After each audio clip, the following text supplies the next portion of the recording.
हम समांतर श्रेणी का अध्ययन कर रहे हैं और समांतर श्रेणी में हम लोग प्रॉब्लम सॉल्व कर रहे हैं। तो आइए कुछ और प्रॉब्लम्स लेते हैं और उनका अध्ययन करते हैं। तो देखिए क्वेश्चन हमारे पास यहाँ है, किसी समांतर श्रेणी का पीवा पद 1/q और क्यूवा पद 1/p है तो सिद्ध कीजिए कि श्रेणी के प्रथम pq पदों का योगफल 1/2 इंटू pq प्लस 1 होगा, जहाँ p is not equal to q।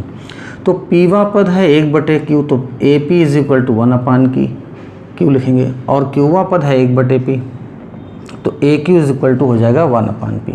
हमें प्रूव करना है PQ पदों का योगफल, तो यस PQ, ये PQ पदों का योगफल है, तो यहाँ n की जगह PQ लिखेंगे, is equal to 1/2 PQ plus 1। ये प्रूव करना है हमको, टू प्रूव। तो सबसे पहले देखिए हम लोग यहाँ क्या करते हैं, मान लेते हैं कि माना AP मैंने समांतर श्रेणी का प्रथम पद first term capital small a और सारवंतर मीन्स कॉमन डिफरेंस D है। तो फार्मूला हम लोगों ने पढ़ा है an is equal to a plus n-1 into D. अब यहाँ पे n की जगह क्या करना है, p करना है पहले, तो यहाँ हो जाएगा AP is equal to a plus p-1 into D, और AP की वैल्यू क्या है 1/q, तो इसको इज इक्वल टू लिख देंगे 1/q। तो ये हमारे पास आ गया है इक्वेशन नंबर 1। इसी तरीके से हम n की जगह लिख देंगे q, तो यहाँ आ जाएगा AQ is equal to a plus q-1 into D is equal to, और AQ की वैल्यू कितनी है 1/p है, तो AQ की वैल्यू 1/p है, तो इसी के आगे लिख देंगे इज इक्वल टू 1/p। ये आ गया इक्वेशन नंबर हमारे पास 2। ये दो लीनियर इक्वेशन हो गए। अब इसके लेफ्ट पार्ट से हमें कोई मतलब नहीं, राइट पार्ट को ही हम लोग सॉल्व कर लेते हैं। तो इन दोनों को हमें सॉल्व करके A और D की वैल्यू फाइंड करनी। तो सबसे पहले हम लोग D की वैल्यू निकाल लेते हैं। क्या करना है, इन दोनों को सब्ट्रैक्ट कर देते हैं। तो ये माइनस का हो जाएगा, यहाँ भी माइनस का हो जाएगा और यहाँ भी माइनस का हो जाएगा। तो A से A कैंसिल हो जाएगा, ये तो 0 हो गया। अब यहाँ बचेगा p-1 इंटू डी और minus q-1 into D is equal to 1/q minus 1/p। इसमें से d कॉमन ले लें, तो बचेगा p-1 और माइनस q, और ये माइनस माइनस मिलके हो जाएगा +1 इज इक्वल टू, यहाँ pq एलसीएम ले लें, तो यहाँ आ जाएगा p-q। तो ये 1 माइनस और प्लस के कैंसिल आउट हो जाएंगे, तो d into p-q is equal to p-q/pq। तो ये p-q से ये p-q कैंसिल आउट हो जाएगा, और यहाँ बचेगा हमारे पास 1। यहाँ भी 1 बचेगा, तो लेकिन 1 को d से मल्टीप्लाई करेंगे तो d हो जाएगा। तो d is equal to 1/pq आ गया। ये वैल्यू हमें d की मिल गई। अब जब d की वैल्यू हमें मिल गई तो हम d की वैल्यू किसी एक इक्वेशन में रिप्लेस कर देंगे, 1 में या 2 में। तो हम इक्वेशन नंबर 1 को यहाँ यूज कर लेते हैं। तो इक्वेशन नंबर 1 हमारे पास है a plus p-1 into D is equal to 1/q। तो हम इस d की जगह पे लिख देंगे 1/pq। तो इसको हम लोग क्या करेंगे, a प्लस, अब मल्टीप्लाई करते हैं, p से इसको मल्टीप्लाई करेंगे तो p इंटू 1/pq, और -1 से करेंगे तो 1 1 जा 1/pq is equal to 1/q। तो देखिए ये p से p कैंसिल हो जाएगा, तो यहाँ बचेगा हमारे पास 1/q। तो ये हम लोग लेते हैं इज इक्वल टू, क्या लिखा था 1/q। ये प्लस का 1/q है, राइट साइड में ले जाएंगे तो माइनस का 1/q हो जाएगा, और ये माइनस का 1/pq है, राइट साइड में ट्रांसपोज करेंगे तो प्लस का हो जाएगा 1/pq। तो ये 1/q प्लस और ये माइनस का कैंसिल आउट हो जाएगा, तो a की वैल्यू हो गई 1/pq। तो देखिए हमारे पास a की वैल्यू भी 1/pq आ गई और d की वैल्यू भी 1/pq आ गई, यानी a और d दोनों कैसे हैं, इक्वल हैं। अब हमें फाइंड क्या करना है, तो हमें फाइंड करना है सम ऑफ pq टर्म्स। तो सबसे पहले हम लोग फार्मूला ले लेते हैं, Sn is equal to n/2 into 2a plus n-1 into d. तो n की जगह क्या रिप्लेस करना है, कितने टर्म्स का सम चाहिए, pq टर्म्स का चाहिए, तो n की जगह रखेंगे pq। तो यहाँ आ जाएगा pq/2, यहाँ 2 इंटू a की वैल्यू है 1/pq प्लस एन की जगह भी पी क्यू लिखना है और डी की वैल्यू रखनी है 1/पी क्यू। तो यहाँ लिख देते हैं S P Q is equal to P Q upon 2। देखिए ये 1/पी क्यू दोनों टर्म्स में मिल रहा है, कॉमन है, तो इसको हम लोग क्या करते हैं ब्रैकेट के बाहर लिख लेते हैं। तो यहाँ हमारे पास जब ये निकल जाएगा तो बचेगा 2 प्लस यहाँ से ये निकल जाएगा तो बचेगा पी क्यू -1। तो ये पी क्यू से पी क्यू कैंसिल आउट हो जाएगा और हमारे पास बचेगा यहाँ 1/2। यहाँ लिख देंगे पी क्यू और 2 में से 1 माइनस होगा तो बचेगा प्लस का 1। तो हमारे पास आ गया है S P Q is equal to 1/2 into P Q plus 1। और हमें यही प्रूव करना था। तो जब ये प्रूव हो गया तो लिख देंगे इसको हम लोग आखिरी में हैंस प्रूव्ड। इस तरीके से ये क्वेश्चन हमारा सॉल्व हो गया। आइए बच्चों एक और क्वेश्चन देख लेते हैं। किसी समांतर श्रेणी के प्रथम पी क्यू आर पदों का योगफल क्रमशः ए बी सी है, तो सिद्ध कीजिए कि A/P into Q minus R plus B/Q into R minus P plus C/R into P minus Q is equal to 0। यानी इस पूरे टर्म की वैल्यू जो है हमें 0 प्रूव करनी है। तो यहाँ पर गिवन क्या है, पहले तो गिवन ढूंढते हैं इसमें। तो हमें गिवन क्वेश्चन में है P पदों का योगफल। तो P पदों का योगफल है तो इसको लिखेंगे SP। ये कितना है P पदों का योगफल, और फिर लिखा है Q पदों का योगफल, और फिर लिखा है R पदों का योगफल। तो P पदों का योगफल A है, Q पदों का योगफल B है और R पदों का योगफल C है। ये हमको बताया गया है। अब प्रूव हमें करना है ये पूरा एक्सप्रेशन इज इक्वल टू 0। तो यहाँ पे सबसे पहले हम लोग क्या करते हैं, सपोज कर लेते हैं कि माना AP का प्रथम पद यानी फर्स्ट टर्म जो है वो क्या होता है, स्मॉल a लिखते हैं। लेकिन स्मॉल ए यहाँ योगफल के रूप में दे रखा है तो इसलिए स्मॉल ए लिखना ठीक नहीं है। तो यहाँ हम लोग इसका सिंबल चेंज कर देते हैं, इसको हम कैपिटल ए कर देते हैं। और दूसरा सार्वंतर लिख लेते हैं। तो सार्वंतर को काहे से डिनोट करते हैं, तो सार्वंतर यानी कॉमन डिफरेंस को डिनोट करते हैं डी से। तो इसको डी से ही कर सकते हैं क्योंकि यहाँ डी तो दिया नहीं है। अब देखिए एक फार्मूला हम लोगों ने पढ़ा, तो S N is equal to क्या होता है, n/2 into 2a plus n-1 into T. तो यहाँ पर n की जगह पहले हम रिप्लेस करेंगे p। तो ये आ जाएगा S P is equal to n की जगह रिप्लेस करें तो यहाँ n की जगह p आ जाएगा। ये स्मॉल a की जगह कैपिटल A लिखेंगे क्योंकि हमने यहाँ पर प्रथम पद कैपिटल A ले रखा है। तो ये कैपिटल A प्लस n की जगह p-1 into D is equal to, ये आ गया। अब ये लिखा है SP और SP किसके इक्वल है, A के इक्वल है। तो यहाँ इज इक्वल टू लिख देंगे A। तो ये हमारा पहला टर्म आ गया एक तरीके से।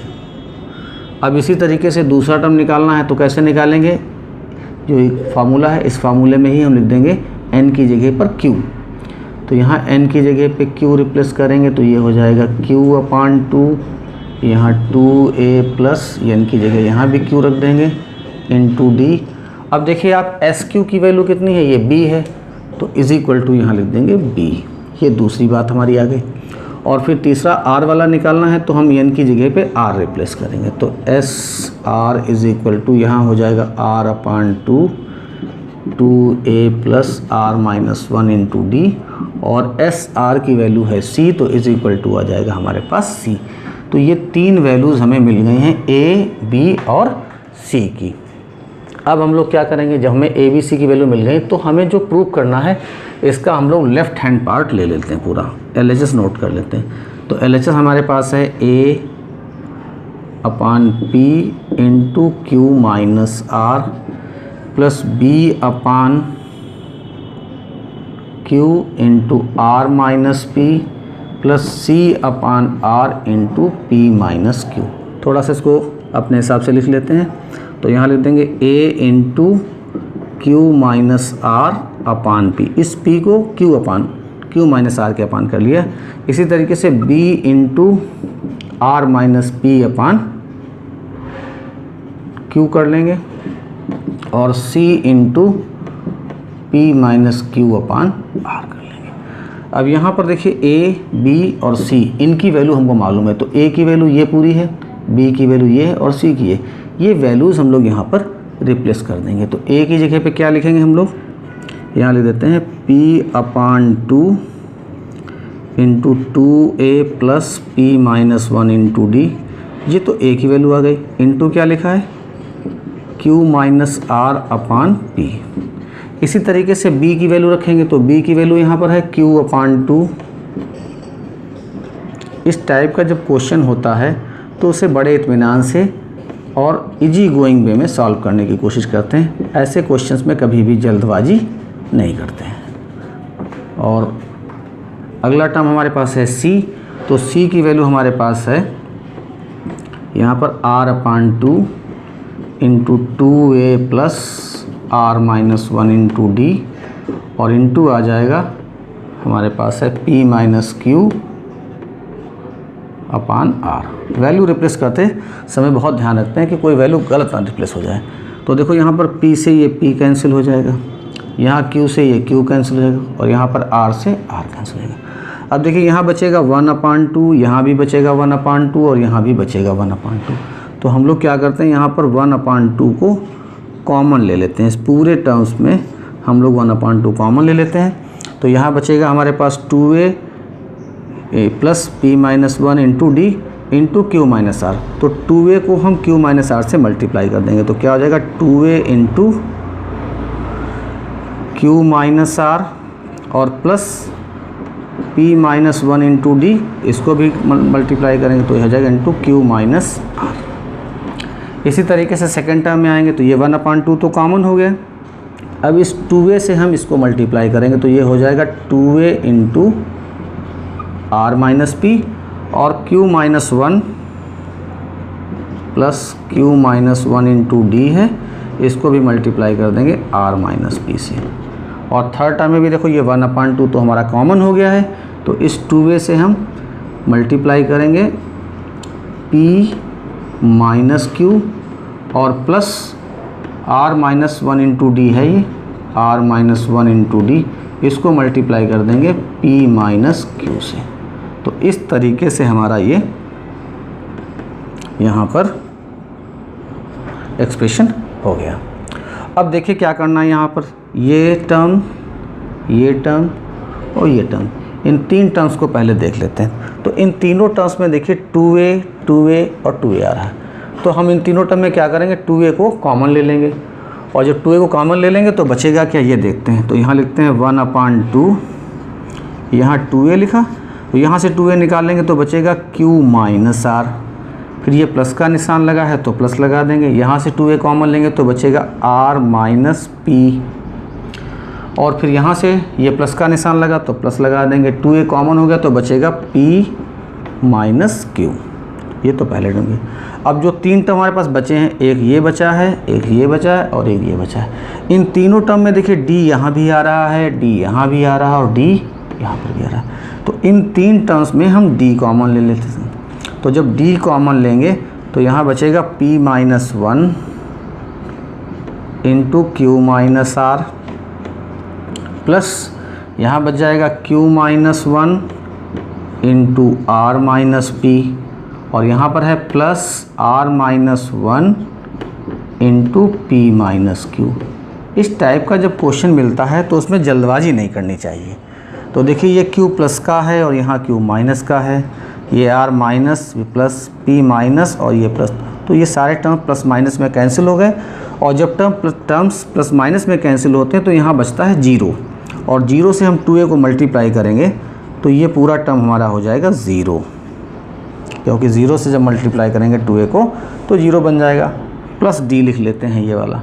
अब यहाँ क्या करते हैं, इनको मल्टीप्लाई करते हैं। तो p से हम इन दोनों को मल्टीप्लाई करेंगे, तो p से q को करेंगे तो ये आ जाएगा PQ, और माइनस p से r को करेंगे तो ये आ जाएगा PR। इसी तरीके से -1 से मल्टीप्लाई करेंगे तो -Q, और माइनस माइनस ये हो जाएगा प्लस R। इसी तरीके से दूसरे टर्म को देखते हैं, Q-1 से इनको मल्टीप्लाई करें तो Q से मल्टीप्लाई करेंगे R और P को, तो आ जाएगा QR माइनस PQ, और -1 से करेंगे तो -R, और ये माइनस माइनस मिलके प्लस p हो जाएगा। इसी तरीके से r-1 है, इनको मल्टीप्लाई कर लेंगे तो r-1 से मल्टीप्लाई करते हैं p माइनस q से, तो r से p को मल्टीप्लाई करेंगे तो pr, और r से q को करेंगे तो आ जाएगा माइनस QR। -1 से मल्टीप्लाई करेंगे p को तो माइनस p, और -1 से माइनस q को मल्टीप्लाई करेंगे तो माइनस माइनस प्लस q हो जाएगा। यहाँ लिखते हैं इज इक्वल टू 1/2। 0 किसी भी नंबर में जोड़ते हैं तो कोई फ़र्क नहीं पड़ता, तो इसे लिखने की ज़रूरत नहीं रहेगी हमारे पास। अब यहाँ देखिए ये PQ लिखा है प्लस का, तो हमें इसमें ढूंढना है कहीं PQ माइनस का भी होगा, तो ये माइनस का PQ मिल गया तो कैंसिल आउट हो गया। ये PR यहाँ है माइनस का, तो ये प्लस का मिल गया, इनको कैंसिल करते हैं। ये Q माइनस का है, तो ये लास्ट में Q प्लस का लिखा है, ये कैंसिल हो गया। यहाँ R प्लस का है, ये R माइनस का मिल गया। ये QR प्लस का, ये QR माइनस का, कैंसिल आउट हो गया। ये P प्लस का है और यहाँ पर ये P माइनस का है। तो इस तरीके से सारे टर्म प्लस और माइनस में कैंसिल आउट हो गए, और जब प्लस और माइनस में टर्म्स कैंसिल आउट होते हैं तो उस पूरे टर्म की वैल्यू 0 हो जाती है। तो ये सारे टर्म कैंसिल आउट हैं प्लस माइनस में, तो इस पूरे की वैल्यू हो गई 0, और 0 से हम d को मल्टीप्लाई करेंगे तो ये क्या बन जाएगा, 0 बन जाएगा। तो ये पूरा 0 बन जाएगा, और इस 0 को 0 में ऐड करेंगे तो ये 0 ही आ जाएगा, और इस पूरे 0 को 1/2 से मल्टीप्लाई करेंगे तो हमारे पास 0 आ जाएगा। तो देखिए जो हमने लेफ़्ट हैंड साइड ली थी, तो ये लेफ़्ट हैंड साइड ली थी, तो राइट हैंड साइड हमारे पास क्या थी, तो राइट हैंड साइड हमारे पास इज़ इक्वल टू 0 थी। तो ये right hand side equal to 0 थी, तो हम लेफ़्ट हैंड साइड को लेके चले और राइट हैंड साइड हमारी इक्वल 0 आ गई है। तो इस प्रकार से ये क्वेश्चन हमारा पूरा हो गया है। आइए एक और प्रश्न देखते हैं। दर्शाइए कि किसी समांतर श्रेणी के m प्लस nवें और m माइनस nवें पदों का योगफल उसके mवें पद का 2 गुना है। तो यहाँ पे ये 2 पद हैं, एक पद है m प्लस nवां और एक पद है m माइनस nवां। इन दोनों पदों के मान को जब हम जोड़ते हैं तो जो मान हमें प्राप्त होता है वो mवें पद का 2 गुना होता है, ऐसा हमें सिद्ध करना है। तो देखिए यहाँ पर हम लोग सबसे पहले क्या करते हैं, सपोज कर लेते हैं, माना समांतर श्रेणी का प्रथम पद A और सार्व अंतर D है। तो यहाँ पर हमें एक फार्मूला तो मालूम ही है, an बराबर होता है a plus n-1 into D. हमें यहाँ कौन सा पद निकालना है, m प्लस nवां पद निकालना, तो हम n की जगह पर m प्लस n रिप्लेस कर देते, तो यहाँ पर जाएगा a प्लस n की जगह पे आ जाएगा m plus n-1 into D. इसी तरीके से ये हमको निकालना है a m माइनस n वां पद, तो हम इसी फार्मूले में n की जगह पे लिख देंगे m माइनस n, तो ये बन जाएगा is equal to a plus m minus n-1 into D.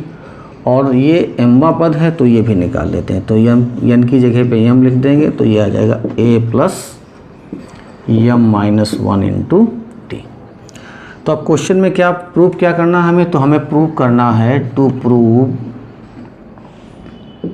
कि ये जो हमने पद निकाला है m प्लस nवां पद और m माइनस nवां पद, ये जो है mवें पद का 2 गुना है, ये प्रूव करना है हमको।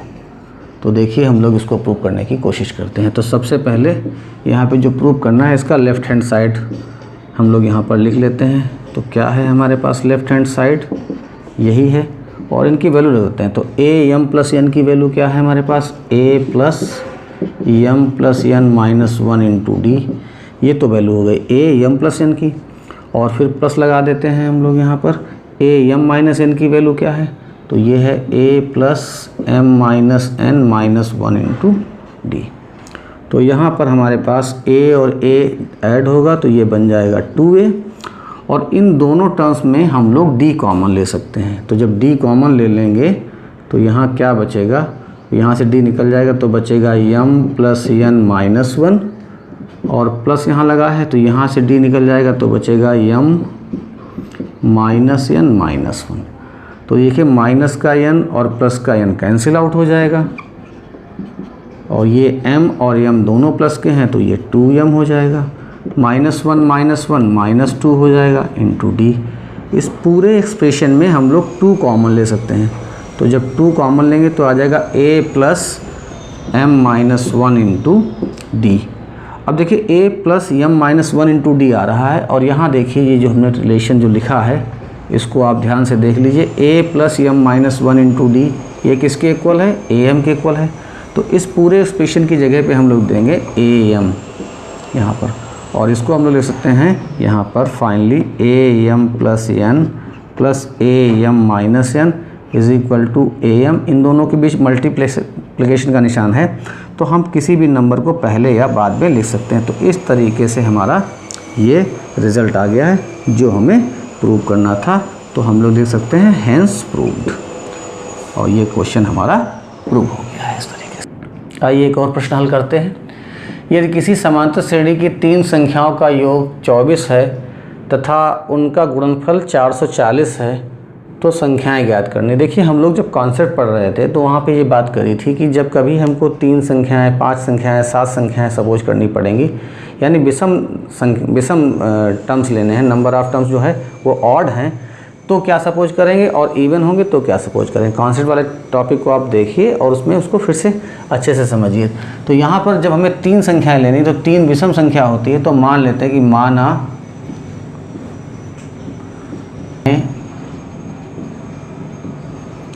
a माइनस डी, a और a प्लस डी है। तो 3 संख्या हमने समांतर श्रेणी की सपोज कर ली। एक सपोज करी a माइनस डी, एक a और एक a प्लस डी। अब इन तीनों संख्याओं का योगफल हमें कितना है? 24 दे रखा है। तो हम इन तीनों को ऐड करेंगे तो a minus D plus a plus D is equal to 24। तो देखिए माइनस का d प्लस का d कैंसिल हो जाएगा, a 3 बार है, ऐड होगा तो 3a इज इक्वल टू 24, और a is equal to 24 upon 3, a is equal to 8। तो हमें a की वैल्यू यहाँ से मिल गई।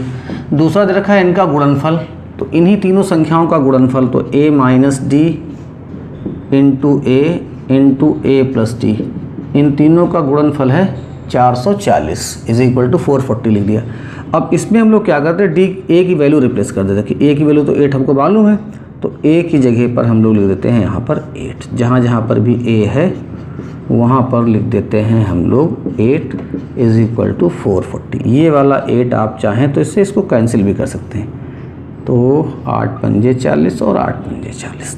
अब देखिए ये 2 हमारे पास बचे, इसमें वर्गांतर लग जाएगा, तो क्या हो जाएगा a माइनस बी और a प्लस बी। तो ये हो जाएगा a square minus B square is equal to 55। तो ये हो जाएगा 64 minus D square is equal to 55, और minus D square is equal to 55 minus 64। तो minus D square is equal to यहाँ पे आ जाएगा -9। तो माइनस माइनस कैंसिल आउट कर दीजिए, और स्क्वायर हटाएंगे तो यहाँ प्लस माइनस √9। तो d इज इक्वल टू हो जाएगा प्लस माइनस 3। तो हमारे पास d की वैल्यू प्लस माइनस 3 आ गई है। तो हमारी संख्याएं क्या हो जाएंगी, a की वैल्यू हमारे पास थी 8 और d की वैल्यू हम लेते हैं पहले 3। तो जब 3 लेंगे तो संख्याएं क्या बनेंगी, हमारे पास संख्याएं क्या थी, हमने क्या संख्याएं सपोज करी थी, तो एक a माइनस डी, एक a और एक सपोज कर ली थी a प्लस डी। तो a की वैल्यू 8, d की वैल्यू 3, यहाँ पर 8, यहाँ पर 8 प्लस 3। तो पहली संख्या आ गई है 5, दूसरी 8 और तीसरी 11। और d की एक दूसरी वैल्यू भी हमने निकाली थी, तो d की दूसरी वैल्यू हमारे पास कितनी आई थी, वो माइनस की 3 आई है। तो जब माइनस की लेंगे तो संख्याएं क्या निकलती हैं, इसको भी चेक कर लेते हैं जल्दी से। तो संख्याएं हमारे पास थी a माइनस डी, a और a प्लस डी। तो a की वैल्यू 8 माइनस माइनस 3, और यहाँ पर 8 आ जाएगा, यहाँ आ जाएगा 8 और प्लस माइनस 3। तो थोड़ा सा इसे सॉल्व कर दे तो 8 plus minus minus minus plus, यहाँ पर 8 रहेगा और 8 प्लस माइनस माइनस हो जाएगा। तो ये आ जाएगा 11, 8 और 5। तो दोनों कंडीशन में संख्याएं तो वही निकल रही हैं, 5, 8 और 11, और यहाँ पर भी 5, 8, 11 निकलने, बस केवल ऑर्डर चेंज हो रहा है। तो इसका मतलब संख्याएं क्या हो गई, इसका मतलब संख्याएं हो गई हैं 5, 8 और 11। तो इन 3 संख्याओं को अगर हम ऐड करेंगे तो हमारा 24 बन जाएगा, और इन तीनों को मल्टीप्लाई करेंगे तो ये हमारा 440 बन जाएगा। आइए एक और क्वेश्चन देखते हैं।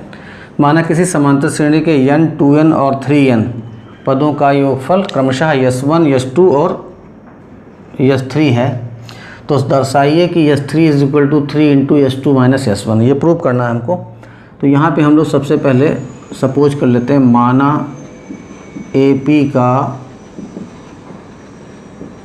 प्रथम पद = A और सार्वंतर = D। तो देखिए n पदों के योगफल का फार्मूला होता है Sn = n/2 into 2a plus n-1 into d। ये रिलेशन होता है, लेकिन क्वेश्चन में बताया गया है कि n पदों का जब योगफल करेंगे तो उसको हम s1 से दिखाएंगे। तो हम n पदों का योगफल कर रहे हैं तो यहाँ s1 लिखेंगे इसको, ये हो गया। इसी तरीके से 2n पदों का योगफल करेंगे, यानी इस रिलेशन में n की जगह पे क्या रिप्लेस करेंगे, 2n। जहाँ जहाँ n लिखा वहाँ 2n लिख देंगे, और ये जो यहाँ पे आएगा इसकी जगह लिखेंगे s2। तो यहाँ पर n की जगह आ जाएगा 2n और यहाँ भी n की जगह आ जाएगा 2n, और जब n की जगह 3 लिखेंगे तो ये s3 बन जाएगा। तो ये हो जाएगा 3n/2, यहाँ 2a plus 3n-1 into d। अब हमें क्या करना है, यहाँ पर हम जो हमें प्रूव करना है ये, इसका हम लोग राइट साइड ले लेते हैं, RHS ले लेते हैं यहाँ पर, और RHS में वैल्यू रिप्लेस कर देते हैं, s2 माइनस s1। तो ये 3 तो ऐसे लिखा रहेगा, s2 की वैल्यू क्या है हमारे पास, तो ये है 2n/2 और ब्रैकेट में हमारे पास है यहाँ पर 2a plus 2n-1 into d, और यहाँ पर ये है हमारे पास माइनस s1। तो s1 की वैल्यू है n/2 into 2a plus n-1 into d। तो ये वैल्यू हमने यहाँ पर s2 की रख दी और यहाँ पर ये वैल्यू रख दी हमने s1 की, और इस ब्रैकेट को हम लोग क्लोज कर देते हैं। तो यहाँ लिख देंगे 3। अब देखिए n/2 दोनों जगह है, तो हम लोग सबसे पहले n/2 कॉमन ले लेते हैं। n/2 कॉमन लेंगे तो यहाँ ये n/2 निकल जाएगा, 2 बचेगा, और 2 से इसको मल्टीप्लाई करते हैं तो ये हो जाएगा 2 2 जा 4a, और 2 से इसको करेंगे तो ये 2 2 जा 4n और 2 1 जा 2, और इंटू d ऐसे लिखा रहेगा, माइनस ये n/2 तो कॉमन हो गया तो यही बचेगा, तो ये हो जाएगा 2a, और ये माइनस प्लस माइनस हो जाएगा n-1 इंटू d।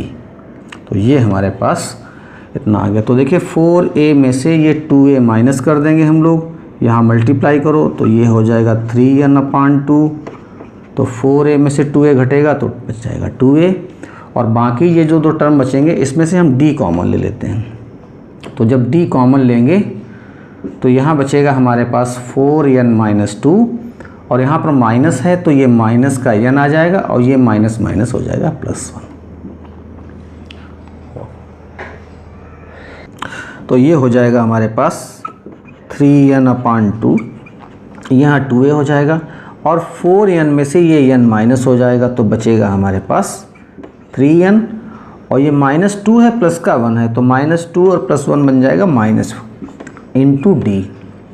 अब ध्यान से देखिए, ये जो हमने एक्सप्रेशन निकाला है यहाँ पर, ये जो वैल्यू आ गई है, ये वैल्यू हमारी पूरी यही वैल्यू है जो यहाँ लिखी हुई ऊपर, और ये किसके इक्वल है, ये s3 के इक्वल है। तो जब ये वाली चीज़ s3 की इक्वल है तो इसके जगह पर हम लोग यहाँ पर s3 लिख सकते हैं, और यहाँ पर लेफ्ट में हमारे पास क्या है, s3 ही है, तो ये वैल्यू हो गई LHS के इक्वल। तो इस तरीके से हमारा ये क्वेश्चन प्रूव हो गया, राइट हैंड साइड को लेके चले और लेफ्ट हैंड साइड को प्रूव कर लिया। तो इस क्वेश्चन में ये थोड़ा सा अगर हम इस तरीके से करेंगे कि राइट हैंड साइड को लेंगे और लेफ्ट हैंड साइड को निकालेंगे तो हमारे लिए थोड़ा सा ज़्यादा आसान हो जाएगा। तो इस तरीके से हम लोग ये कुछ क्वेश्चन पढ़ रहे थे। अभी कुछ और टेक्निकल क्वेश्चंस हैं जिनको हम लोग अगले वीडियो में फिर डिस्कस करेंगे। तब तक आप इन क्वेश्चंस का अभ्यास करिए और कॉन्सेप्ट को अच्छे से पढ़िए। कोई क्वेश्चन हो, कोई प्रॉब्लम हो जो आप ना सॉल्व कर पा रहे हैं तो आप व्हाट्सएप पर भेज सकते हैं। तब तक के लिए देखते रहिए इसको। Thank you.